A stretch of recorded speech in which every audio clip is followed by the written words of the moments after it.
watching German Gyan. My name is Nidhi Jain and guys, today we are up with the new video and the new video is all about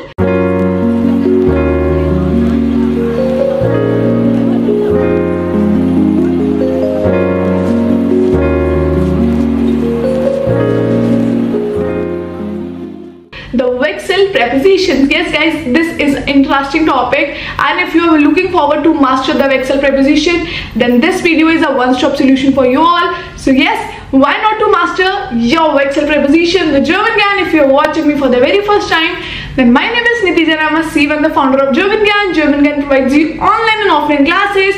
We do provide teacher training program, exam preparation, brush up classes, interview preparation, online classes, offline classes, like whatever you can think around German. German Gyan is a one-stop solution. So why to waste time? Let's get into this video and let's start. Let's go. Learn the prepositions in German, and this time we will learn Welcher Prepositionen, means two-way prepositions. So the first question is, what are Welcher prepositions? So these are dual case prepositions, means they take accusative case when there is a movement towards a destination, and dative when there is no movement or when describing a location. Means Welcher preposition works as a two-way preposition which can be used as an accusative or as dative. Here is a list of all the Welcher prepositions. So the first preposition is an, which means at or on. This is used to show vertical surface. Then second preposition is auf, which means on, and this shows horizontal surface. Third preposition is hinter, which means behind. Fourth is in, which means in or into. Next is neben, which means next to. Then über, which means above or over. Next is unter, which means under. Then vor means in front of, and zwischen means between. Now the question is that when do we consider a preposition as an accusative preposition or as a dative?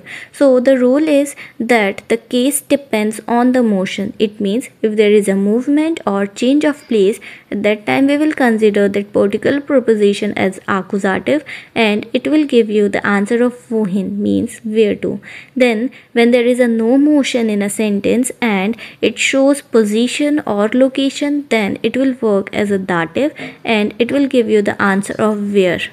Now the sentence structure when we consider a preposition as an accusative. So first we write subject, then verb, then preposition, and the article will be accusative because we will consider in this case the preposition as a dative. So the article will be accusative, and then after this you can write the noun. For example, ich stelle den Stuhl auf den Balkon, means I'm putting the chair onto the balcony. So here there is a motion in a sentence.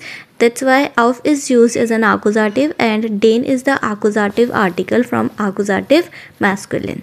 Another example is geht in das Zimmer, means he's going into the Zimmer. So again there is a change in place. That's why in is considered as an accusative preposition, and das comes from accusative neutral case.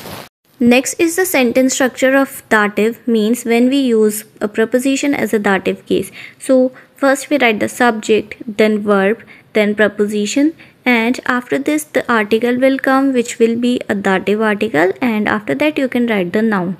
For example, der Stuhl steht auf dem Balkon, means the chair is on the balcony. Now in this sentence there is no motion, no movement. That's why we have used auf as a dative preposition, and dem comes from dative masculine.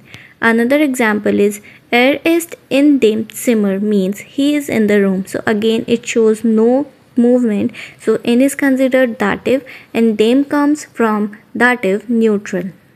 Now let's see the examples with each preposition. So the first preposition is an, which means at or on. Now in accusative the example will be ich hänge das Bild an die Wand, means I am hanging the picture on the wall. So it shows the motion because first the picture was in your hand, now it is moving towards the wall. So there is a movement in a sentence and an is considered accusative. Another example is, now this time we will use an as a dative case. For example, das Bild hängt an der Wand, means the picture is hanging on the wall. So here there is no movement and we are only showing the position of the picture, that where the picture is located. So as we have discussed, when it shows the location or the position, then we use that preposition as a dative case. That's why an, der, want. Here der is dative feminine. Second preposition is auf, which means on or at. Now the first example is Ich lege das Buch auf den Tisch, means I am placing the book on the table. So here it shows motion, that's why auf is used as an accusative preposition.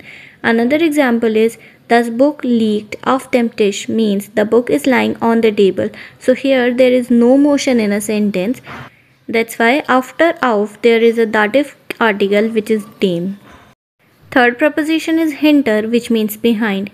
Now the first example with accusative case is Sie geht hinter das Haus, means she is going behind the house. So as you can see, this sentence is giving you the answer of wohin. That's why it is considered accusative. Another example is Sie steht hinter dem Haus, means she is standing behind the house. So here there is no motion in a sentence. That's why here it is considered dative case.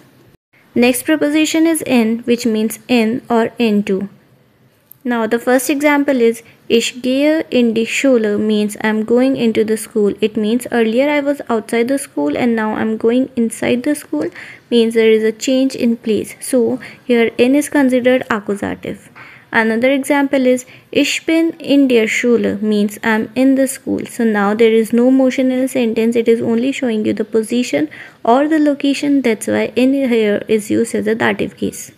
Next preposition is neben, which means next to. The first example is setzt sich neben den Lehrer, means he sits down next to the teacher.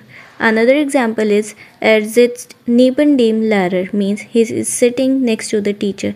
So in the first example we have used sich sitzen verb, which means to get sit, and this verb shows motion. That's why here neben is considered accusative. And another example, the verb is sitzen, which means when someone is already seated, and this verb shows no motion. That's why here neben is considered as dative preposition.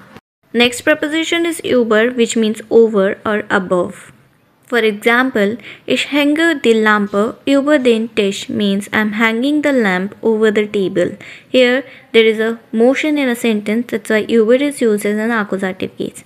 Another example is Die Lampe hängt über dem Tisch, means the lamp is hanging over the table. So there is no motion in the sentence and it is only showing you the location.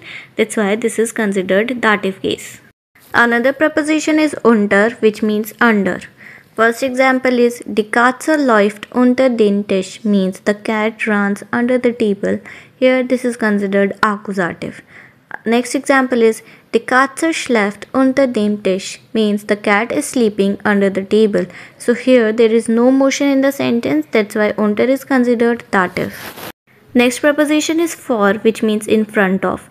The first example is Ich stelle das Auto vor das Haus, means I am parking the car in front of the house. And another example is Das Auto steht vor dem Haus, means the car is in front of the house. Now in the first example we have used a preposition, the verb stellen, means when we put something somewhere we use stellen verb. That means stellen is always used to show motion. And in the second example we have used the verb stehen, which again shows the same meaning, but this shows no motion. That's why here it is used as dative. And the last preposition is zwischen, which means between. The first example is Stell das Sofa zwischen die Fenster, means put the sofa between the windows. Another example is Das Sofa steht zwischen den Fenster, means the sofa is between the windows. So again the rule is same, means in the first example we have used the verb stellen, which is used to show motion. That's why the complete sentence is an accusative. And in the dative example we have used the verb stehen, which means no motion. That's why the whole sentence is in dative case. Now, a bonus tip for you is that whenever you get confused that whether to use this preposition as accusative or dative, so always remember, just question yourself, the wohin or woher. If you get the answer in wohin, that means the preposition will be considered accusative, and when you get answer for wo, that means the preposition will work as a dative.